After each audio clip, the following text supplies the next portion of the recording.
Hey yo, this is Luca99, aka the Rich Racoon, uh, YouTube channel VZH.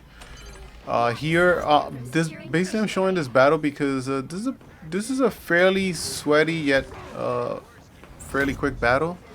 Um, but the here I use Hulk for the first round and Phoenix for the second round. But this round, in this match here, this is guy Bonnie Blue Go, which I suspect is well, I'm pretty sure this is an alt account, because this guy said that he's a celestial level player with Raccoon, and essentially I was like, I can, I was telling them I can, I can tank, and I can even like solo tank, but if I solo tank, I prefer a 1-3-2 composition. So one tank, three duelist, one vanguard, three duelist, and two strategists. Initially, like he was going to heal, but I don't think that everyone on the team was skeptical. Like he basically said he could solo heal, and I was like, if you solo heal and I can solo tank, you guys can go for DPS and we could just like finish this real fast. But I don't think that the other people, I don't the other teammates, I don't think like fully were buying into how good he is. We were, I mean, I was a little skeptical. I wasn't sure if he was trolling, he was gonna throw the battle away. But this dude is a goated healer, man. This dude was not playing around when he said he also claimed to be one of the top players with Raccoon. But like I said, this guy's on an alt account, so he's smurfing right now. So I don't know. And this guy just does an insane amount of healing in a very short period of time. Um, and while it's like kind of like difficult to in this game, the DPS, like if a team is a focus firing on you, there's no healing that can overcome that. Just because even if someone can heal quickly, just because the healing takes time, like you cannot heal beyond a certain breakpoint per second. But yet the DPS can just do a ton of damage per second. So like, you have six people, doing a certain amount of damage per second. Where so even if you have one or two like, god healers under certain conditions, you just can't keep up.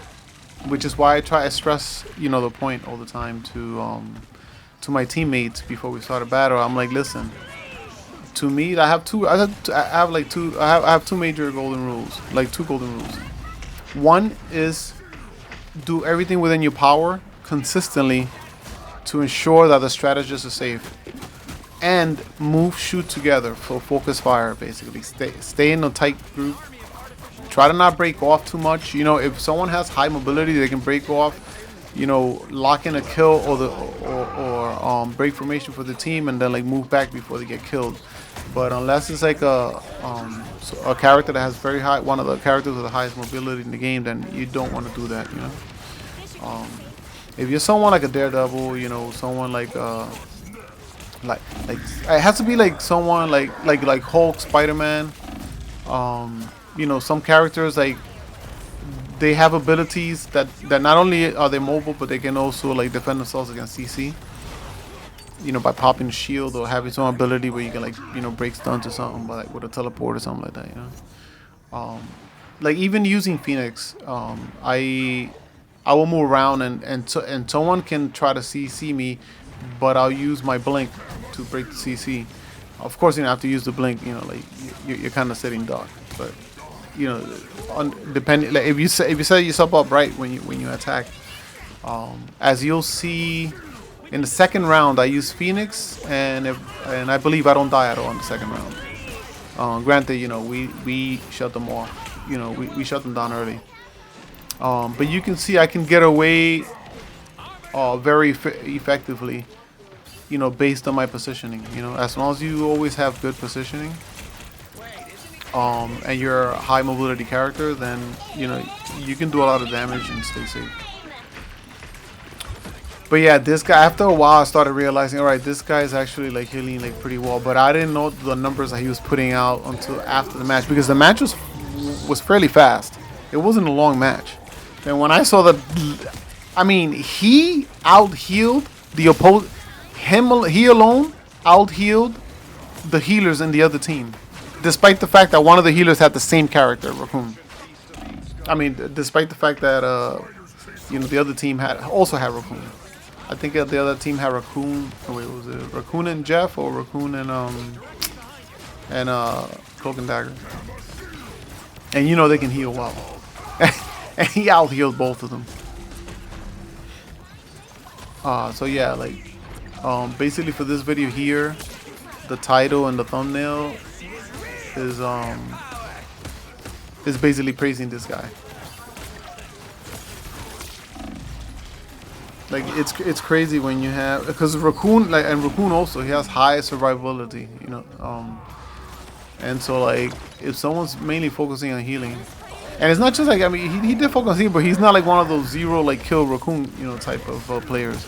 He does lock in like over a dozen kills and a few dozen assists, while doing an insane amount of healing. So yeah, like I was pretty impressed. Actually, everyone on the team was impressed. They were like, "Oh man, like you're like a Cody Raccoon player, man." He's definitely the best Raccoon player that I've run into. But yeah, this is a very good match. The other team wasn't playing around either. I didn't actually like bother looking at the career peak for each of the other players in the other team. But just based on how they were, even despite the fact that we ended up winning like 2-0 in this match, like I could feel like just the amount of pressure the other team applied on us. I can tell that they've all been like high elo players,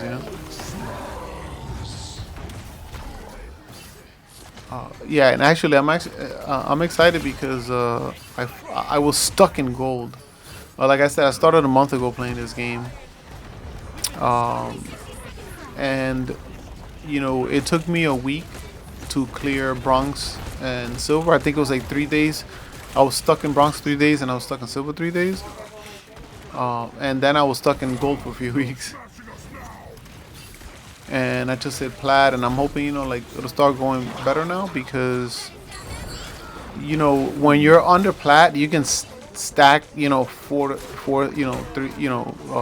two, three, four, 6 players in the team, whereas once you get to plat, you can only stack 3. So the friction that I'm going to feel, like even if you're a skilled player, like the friction that you're feeling when you're having a hard time trying to get your teammates to collaborate while going up against stacks, like there's a lot of friction. But now we're talking about half the size of the stack, and hopefully later, I think when I get to Grandmaster, no, Celestial. Once you get to Celestial, I think it's only like a 2 stack. So it should get easier and easier for me to move up faster and faster as there's less of a stack. The skill I'm not worried about. This game, like bringing the knowledge that I bring from other games and my decades of competitive gaming has allowed me and will allow me to move very quickly up the ranks in this game. I don't see a much difference in skill, like, to be honest. Like the difference in skill from a player, let's say from bronze, the players that have been deranked, and I know they were good players, but we're starting off with bronze a month ago, and the players that I've played against that have been peak diamond, grandmaster, and celestial, the skill difference between each player, it's not very significant. It seems like everyone falls within close range of skill, and I'm talking about the individual skill. And because this is, like I said before, this is heavily tilted towards team play, given the amount of players in each team, 6v6. The probabilities of different plays and decisions that the players can make in this game are substantially greater than other games. Than a 5v5, 4v4, 3v3. There's just too many different combinations of things that can happen. That can go right or can go wrong. And so, for intents and purposes, those of us have played at a very high level or have been one of the top players in the world in the past in our gaming history. That gives us a huge advantage because teamwork is so important, and we're already coming with an enormous amount of teamwork knowledge. And it's just about catching up to the players that were playing here before us in mechanical, ability, and just overall game sense. The understanding, what characters are good against what, or when to, change it, when to switch. Team composition, stuff like that. That's like knowledge that obviously is specific, to mob revivals with the characters that you choose here. But 80% of a battle is not that. That's just 20% of the battle mainly. The base, the fundamentals. But 80% of the battle determines, whether you win or lose the match, is going to be based on the other stuff that we bring from other games, and the experience that we have, the teamwork experience. That's always going to trump individual skill. So I foresee now that I hit plat, that I just start having less resistance in pushing up faster. At least until I get to like Celestial. Once you get to Celestial, that's when it gets like real serious, But yeah, this over here, I think like, I told them basically like for the second round I'm gonna go Phoenix, just because I typically when I play Phoenix well when just the way the layout is for this map, I tend to use Phoenix when the team is when the team's attacking, when we're defending. Are we red or blue here? Well, technically it shows us. I think it's like in the inverse here. I forgot exactly how the order goes because we're red and they're blue, but can't remember. I actually don't really know if blue or red is which one signifies a defender or attacker.